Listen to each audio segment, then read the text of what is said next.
is Michael Skillern, and I'm the Education and Outreach Coordinator online. And our webinar topic for today, non-music Ramadan task for the IB-MYP. Now, I add that IB-MYP on there because that is the context in which I'm teaching this. But I will also tell you that this particular project, I'm also teaching in PYP. And once we go through it and you see some of the learning outcomes, you'll see that this type of project can easily translate to whatever curriculum you are using in your school. It'll work for that too, but I'm going to be using some IB-MYP vocabulary, kind of some jargon when I go through this, so that can help give you some context as to where I'm coming from. So this is the big Ramadan project. I was thinking, because I'm teaching in Sharjah, which is next to Dubai. It's the emirate next to Dubai, and we have a lot of more traditional Muslims, and these, even the children, have been telling me for weeks that they will not be able to participate in a music class because during this time, listening to music or making music is considered wrong. It's not something that they would do.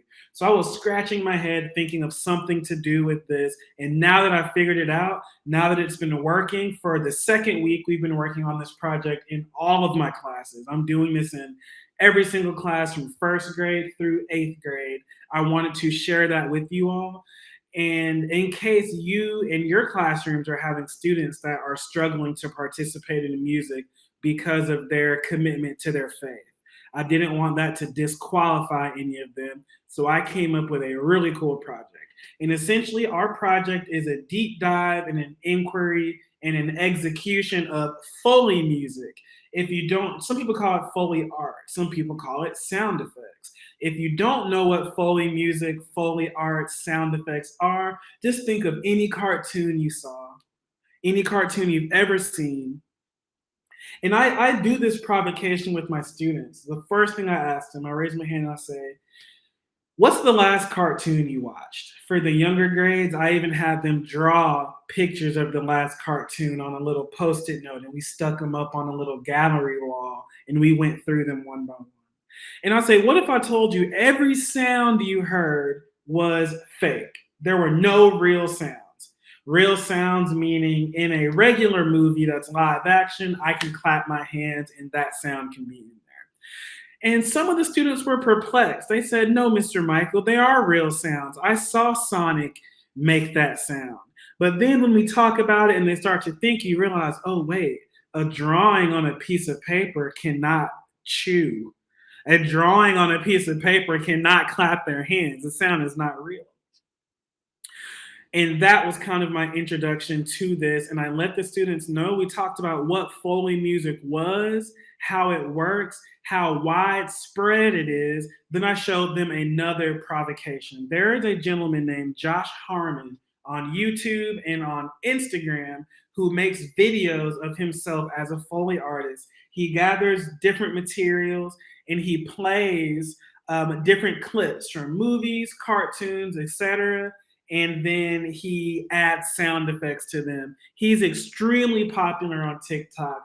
About half of my older students had already seen him because he's gone viral several times. So I was able to catch him. And good for us, and at least for me in my setting, is that a lot of his videos he posted with the music.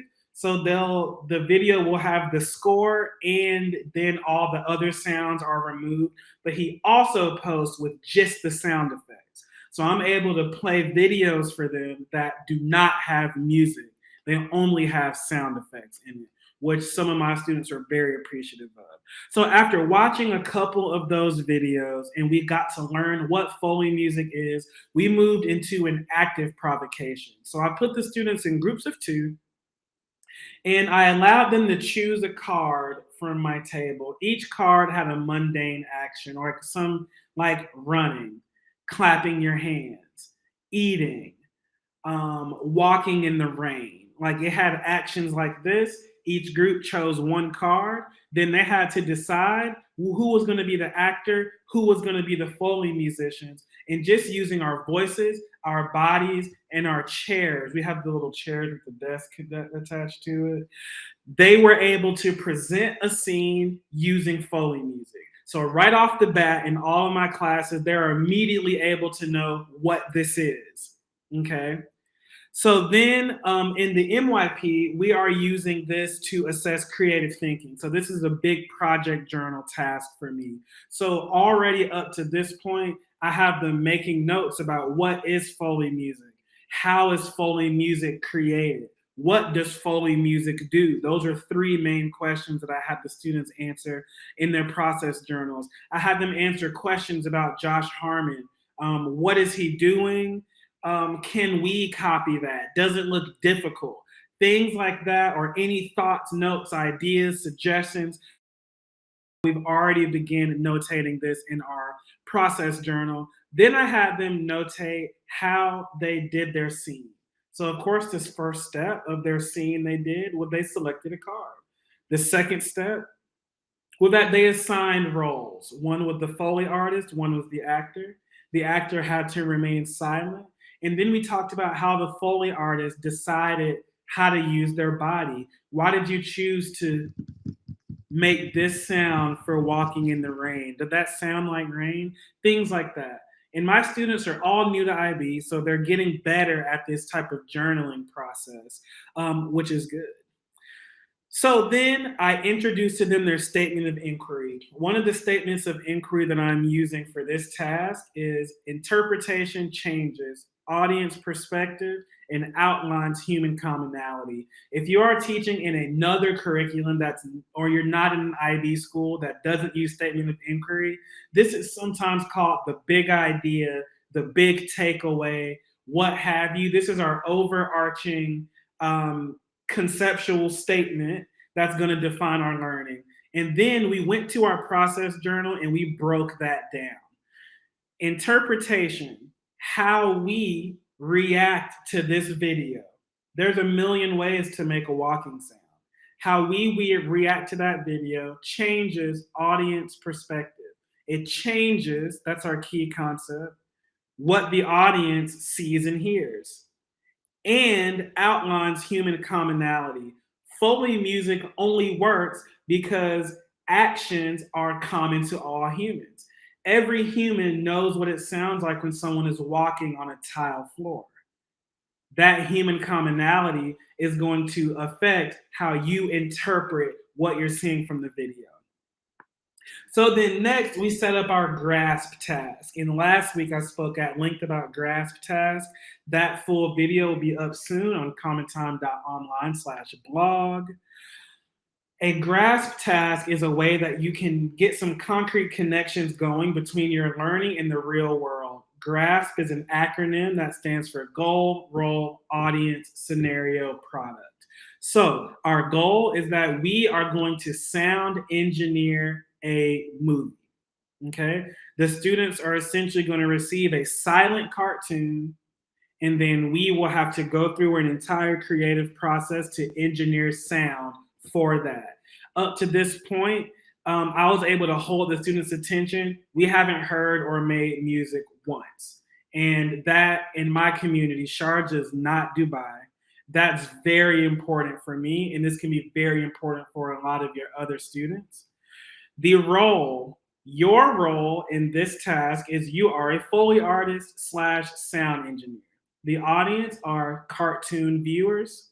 The scenario, and I did a lot of visualization. I've been reading a lot about visualization and wanted to really embed that into this lesson to solidify that connection to real life. This is the scenario. We work at Disney. I am an artist and an animator. Some of my students say, what's an animator? I make drawings move, okay? I have drawn a cartoon and I have made the cartoon move. Now you need to finish my video and finish this movie so that we can put it on TV, put it in the movie theaters. The product is a finished clip of a cartoon with sound effects added. So then we kind of broke our grasp task down, and I'll ask the simple question like, how many cartoons do you think are made every year? People say thousands. There's thousands of cartoons. Every single one of them has someone that's doing exactly what we're doing now. And then I had some students even ask me, what type of money do these people make? We looked up some of the salaries of Foley artists. We talked about how the animation industry was a $259 billion US dollar a year global industry in 2018. It's only grown since the rise of these alternate streaming platforms. A lot of my students here, we have students that are from Dubai. We have students who have parents that are running businesses, this and that. That financial little tidbit I added there really made the difference for some of my students between half participation and, oh, okay, no, this is for real. That made the difference. So then we went to the students to outline the process, and we did this in two different ways. The first way was we had a board meeting at Disney. I said, good morning, everyone. Welcome to our board meeting. This is Disney. We're live in Los Angeles, California. I'm Mr. Michael, and I'm the head animator from the art team. I have just finished these 6 cartoons. I chose 6 silent cartoons to give them the option to choose one of them. And I need you to finish them. They're all done. They just need sound. What would you do first? And I let the students answer. A lot of them said, oh, I would get materials to make the sounds. I would start making the sounds. They would say things like this. And I would get them to jot that down in their process journals. For the primary students who aren't doing process journals, I love the sticky notes. I got them to write what they would do first on a sticky note, what they would do second, what they would do third, fourth, and then we put them up on a big board so we could see it. Then I wanted to teach them how we're going to do it. So we went back to the Josh Harmon video, and I zoomed in where he shows in his videos the movie clip, okay? So I said, step 1, before you can do any of these things we've written down, you've got to watch the video. So then we watched the video, of course, in silence. Okay, then step 2 is we've got to identify the sounds. The clip that I used from Josh Harmon is from the new Disney movie Turning Red, where he does Foley music for a scene where I'm assuming it's the dad in the movie is cooking. Okay, so we identified there was chopping of lettuce, there was quick cutting of some red peppers. He dropped the food into a pan. We noticed the pan is smoking, so that means it's hot, which means it's probably sizzling, okay? Then he stirred the things. He rubbed his fingers together and added salt. He opened a pot that had boiling water with dumplings in it. Then the scene ended, okay? Step 3, I scrolled down to the bottom of his screen where he has his instruments and his materials. I said, what's the third thing we do? Now we collect our sounds. Now we collect what we need. And then the 4th step, I turn the sound on, we execute. And steps 3 and 4 there have some sub steps that we'll get to. So then I show the students, I show them 30 seconds to 45 second sample of the 6 videos that they'll have the option of looking at. The first one was Steamboat Willie. That's an old school 1920s Mickey Mouse. The second one was Plain Crazy. That's an old school Mickey Mouse. The third one was Ghoul Friend. That's a new school Mickey Mouse 3D animation. The 4th one was Albane, which is the French title of a Tom and Jerry, new school 3D Tom and Jerry. The 2nd one was On a Roll. It's a new school Tom and Jerry. The 6th one was Baby Butch. That's an old school Tom and Jerry. The reason I chose these is because they were already designed to have Foley music made, so there was no dialogue. There's no dialogue in any of them. That's why I chose these. And that's why I didn't allow the students to freely choose, because I wanted to set them up for success by choosing options that already had no dialogue. So, right off the bat, we're allowing an opportunity for differentiation based on content, what you choose, product. The final product is going to be different, and student interest. I have students who love Tom and Jerry. We have students who love Mickey Mouse. In each class, I was able to grab at least half of them with these choices. So, during each video, the students had to write down thoughts, ideas, why they were difficult, would it be difficult to execute, and whether they liked it or not. Then we use those ideas to develop a criteria for assessing each video. So, and I did this at primary, all the way up through secondary. The secondary NYP students are doing all of this in their process journal. And then the criteria for grading I helped them with was, do you like what you saw? Do you think it would be difficult to accomplish? Can you already start to see what sounds you need? Is it too abstract? And using that criteria, I allowed the students in the MYP to add other criteria. One class added, is it old or new? Because they wanted to do something new. And getting them to add their own criteria, all of this is part of that creative process that we're looking at. So one class chose, for one video, they wrote in the process journal, maybe this will be difficult to do, but we like the scene. It's funny. I can identify most of the sounds, but not all of them. The primary students, I had them go back to the sticky notes. I showed them video 1 through 6, and we just voted, and I asked them why they made their choice. We had mostly a discussion about it. So then once the students create, make their final selection, I had them notate in the process journal, as a group, we chose this because of this. And then I had them all write in, what's our plan? Our plan is to add Foley music. In the process journal, they had already written the process that we went through, which was watch the video, ID the sounds, collect the materials, execute the sounds. So all of this is notated. Now we've got to start executing. So first, we watch the video. And here's a little edit that I made to this to get them to change their original plan. The original plan was to sound engineer an entire clip, the entirety of the clip I gave them. But I asked them, I said, wait, we only have 4 weeks of Ramadan in school. Should we change our plan to adequately allow for that timing, that amount of time? And all of my NYP classes said yes. Some of them said we should do 3 minutes of the 5-minute video. Some of them said we should do half of the video.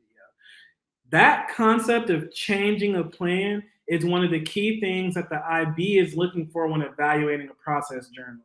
One of those strands under criteria C, creative thinking, is that they want to see you make a plan and then change that plan. It's kind of like the scientific method. They want to see you make a hypothesis, and they want to see you react to the doing by changing your hypothesis. And that is what they identify as creative thinking. And if any of you out there are creative thinkers, that happens a lot when you're thinking creatively. Maybe you want to write a book, you get your plot outlined, you start writing, and you're going to go back and edit it 1 million trillion billion times. So this is definitely, I agree, part of the creative process. So then step 1, they had to watch the video. And we're notating everything we've said so far is getting notated in the process journal. Then step 2, the students need to identify all of the sounds with timestamps. So I set each video clip to, I think, 75% speed. And I assigned one student to be our video master where they could stop and start the video. If you see me looking left and right, I'm looking at 2 different screens here. And they can stop and start the video pertaining to the class needs. So we would go through each video, identify each sound we heard, okay?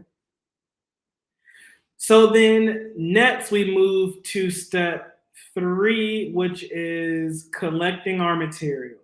But in order to collect materials, you have to identify what sounds to make or what methods you will take to make the sounds you identified. Then I added a little caveat. I said, let's rank the sounds in order of importance. So in their process journal, they had listed every sound in order of appearance. Some of them were repeated, but we didn't go to those. We only did it once. And then we went through. So I would say, for example, in one cartoon, Mickey Mouse is driving. So we'll say driving. And we circle it if it's important, don't circle it if it's not. Driving in this context is important because if Mickey Mouse isn't driving that car, that episode doesn't happen. Like what happens doesn't occur if he's not driving that car. So we circle driving. And then I say, okay, we have to collect materials for this. So since this is important, give me three options. One student suggested using their mouth. One student suggested we have a metal paint bucket in our classroom. They found that if you roll that bucket, you get kind of like a clanky turning sound. We wrote that down. One student suggested using some of the rolling chairs and kind of configuring them percussively to get like a percussive type of rolling sound. Those are the three options we wrote down. Then I said, put a square about the option we're going to move to test. So that's going to be our main option in our plan, with the goal of once we execute the sounds, maybe we see that that one didn't work. We go to our second option and we're showing creative thinking through that process. So we put a square around the one that we're going to move to test. We went and then we did that for every single sound. Then we move on to step 4, which is actually executing the sounds. The way we did this was and we haven't done this yet, but this is how we will do it. We're only on week 2 of this. I have a smart board in my classroom, and with my laptop, I can split the screen. So on one half of the screen, we have the video playing silently. On the next half of the screen, we're going to be using Soundtrap with a set of external microphones that I have. That I think we have 3, and the students are going to be able to, everyone doesn't have their own microphone, but it's enough for us. And the way it works is if you know Soundtrap, if you don't know Soundtrap, go back to CommonTime.Online/blog and check out my blog post on digital tools in the music room. Soundtrap does a 8-bar countdown. So essentially it does starting. That helps us a lot because we are able to start the recording, okay, then start the clip when the countdown happens so that the mic is already going and the students can immediately start. One thing I forgot to add I'm actually doing it right. So that's how we're actually going to physically make our recordings. So now we have to execute. We need a plan for execution. This is what we're going to do. We're going to assign each student a set of sounds because there's a lot. One student wrote, I think, 30 sounds for one clip that her class chose, which was the Ghoul Friend New School Mickey Mouse clip. We're assigning them to the classmates. Then, using the times that they wrote in, each student is creating their own script. So at 4 seconds, I've got to make a bird call. At 10 seconds, I've got to roll that bucket. At 40 seconds, I've got to do this, so on and so forth. So now that's an individual plan that the students are making for what they need to do. And then when we create our final project, they're showing that they can go from plan to product, which is an important part of the creative thinking with the IBMYP. And my PYP students are doing all of this, except I'm watering it down a little. They're not doing the timestamps per se. We will probably make a sound timeline using my favorite sticky notes on the board. I love it because it's so visual.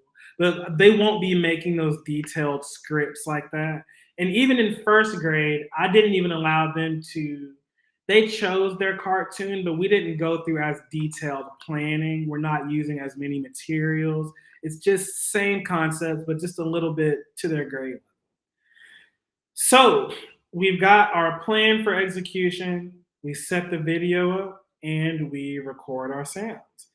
The good thing about the fact that Soundtrap does that little buffer zone is that the recording and the clip are starting at the exact same time, meaning I rip that sound from Soundtrap, I rip that video from, most of them are on YouTube, and I put them right together. No syncing, no, none of that. It's great. So then we do our first draft. After we listen to it, I try to help them create a criteria for success in their process journals. How do we know if we did a good job? One of my non negotiable items that has to be there is, does it sound natural? And that's connecting directly to our statement of inquiry, which says that our interpretation, how we perceive the sounds that we're seeing, can outline human commonalities. Human commonality is a great judge of success. If someone is punching someone and you hear boom, boom, boom, that doesn't sound like punching to me, and it may not sound like punching to you. So it doesn't sound natural. It's not picking on our human commonality. We need to rethink that sound. The other criteria for success, I allow them to write. And it could be things like, did we hit all our benchmarks? Did we perform every sound at the right time? Then we go through and we judge each sound. Do we need to go back and try option number 2? If yes, we write it in our process journal. If no, we write that in our process journal. Then final product. Lastly, we take our video and we hand it to another class and we ask them to watch it. And in a perfect world, if we did a super good job, the students would just think it's a regular cartoon. They would not even know that we engineered that sound. They would just think, oh, you're showing a cartoon. Especially with the old school Mickey Mouse ones, because kids don't even know what that's supposed to sound like anyway. Or they've never even seen Mickey Mouse look like that. It looks very different from today's Mickey Mouse.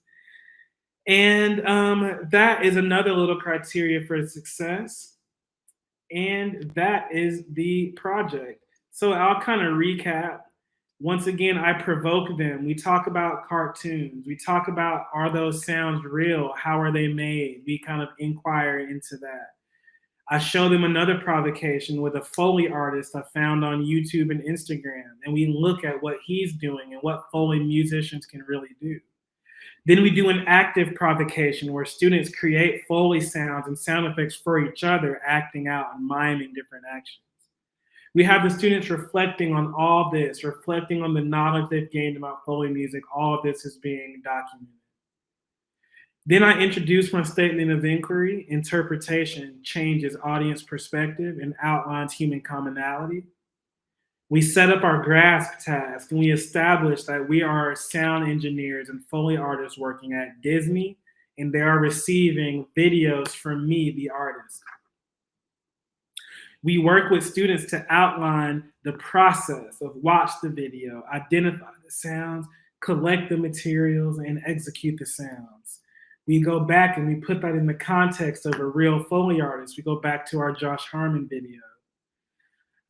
The students look at the 6 video options they have from me and create a criteria for their own success and a criteria for assessing how they're going to choose what video to choose. They choose that video. Then we start the process. We watch the video. We identify the sounds we need with timestamps, thereby creating a roadmap for what we have to do live. We then identify all the sounds we need and 3 options for how we can make each sound. We're making a plan that could be edited. Then we collect all of our materials based on what we found in step number 2. Then step number 4, we create and hopefully end up with a final product. So this talk, this webinar will be posted in its entirety on CommonTime.Online/blog. Remember, my name is Michael Skillon. I'm the Education and Outreach Coordinator here at CommonTime. And our goal is to connect learners, educators, arts organizations, and individuals and artists through a seamless digital community-like experience where video conferencing, artist booking, arts organization event ticketing, educational support, blogs like this one, payment and scheduling of these amazing artists and events is all housed in one place. The only thing we're missing is you. Announcements. On April 30th, CommonTime.Online is presenting a gift for you educators. We are hosting our first ever educator summit where we will have 5 outstanding, not only educators, but just outstanding thinkers and even better people. I feel like we don't talk enough about people being good people, especially on LinkedIn. So I'm on LinkedIn Live. We see everyone's credentials first. But before all that, we've got 5 amazing people with experience working in education at every level, from teachers to admins in the US and abroad. I think our little cohort of 5 educators here has maybe 10 to 12 countries taught or worked in under their belt, adding to their experience. We are going to be hosting those 5 educators for an educator summit on April 30th, where they'll be giving talks on topics like differentiation in the arts classroom, arts advocacy and visionary leadership, teaching theater through improv, teaching the arts in the age of misinformation, and embracing all cultures and languages in your arts classroom. Head over to CommonTime.Online and you will see a pop-up about how to sign up and register for our Educator Summit. Each of the 5 sessions is priced at just $5 USD, so we hope to see you there. Thank you for watching, and we will be right back here next week for Wisdom Wednesdays. Thank you.